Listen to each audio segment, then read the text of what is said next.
It was a Tuesday afternoon. It was a winter day. It was cold, and my husband had just come home from work and told me that he was going to go for a bike ride. And we joked because it was only the second time that he had taken this bike out. He was going to shock the world and get in shape and show everybody how awesome he was. An old conversation that plays in your head, aligned to the voices that never goes dead.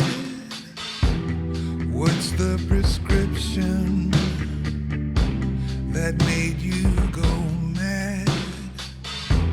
Take 2 hits of happy and breathe out the bad. So off he went, and I was at home with my 2-year-old son. We had gone to the grocery store. It was about 4:30. Went to the grocery store, was in the produce aisle, and my husband called, and he was amazing. He was the life of the party. He walked in and you either loved him or you hated him instantly, right? Always had people show up, always having people over, and I always told him, you gotta give me a heads up, otherwise you're sharing your steak with these other 25 people that you brought. So for once, he listened to me, and while I'm at Albertsons, he called to tell me that he invited 4 more people over for dinner. And so, thank you very much, and I'll get some more food, and love you too. And that was it. So we finished our way through the Albertsons, my son and I, and we were coming home, and I noticed a traffic accident. I noticed an ambulance, I noticed a fire truck, all this commotion. I didn't see 2 cars. I didn't even see 1 car. I just thought, okay, somebody must have had a heart attack while they were, running down the street or something. I don't know. Well, my son is 2 years old. He wants to see the fire truck. He wants to see the ambulance. So I rolled down the window and I saw them resuscitating somebody. So we drive by the accident site, get home. I'm unloading my groceries, and I had this sick feeling. I went to the garage, his bike wasn't there. So I picked up the phone, I called him and went straight to voicemail, which is not a shocker because he was always on the phone. So I called right back again and it rang, and I thought, okay, no big deal. But just something inside of me told me something's not right, something's not right. And so I called my cousin to go to the accident site. He was literally 2 minutes away. I couldn't even wait. I picked up the phone and called the sheriff's department because it happened right in front of the sheriff's station, and they put me on hold, right? And so my cousin was calling in on the other line and said, we have to go now. Eddie was hit by a car. My husband was 6'2", 220 pounds. He's got a broken arm.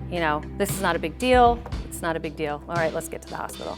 The doctor said to me, this is the sickest patient that I have here at Sharp Memorial Trauma, and we're not sure he's gonna make it.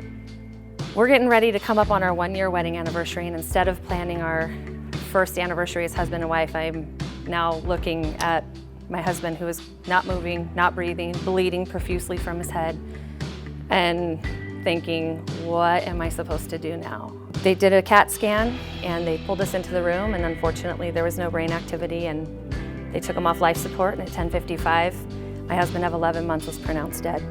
I stayed with them, and I thought, what do I do? And I'm just supposed to leave?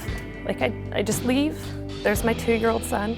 And it was just, reality set in, it's me and you, bud. And thank God I had him, because I don't know where I would be today without him. And like I said, this December is 10 years and never gets any easier.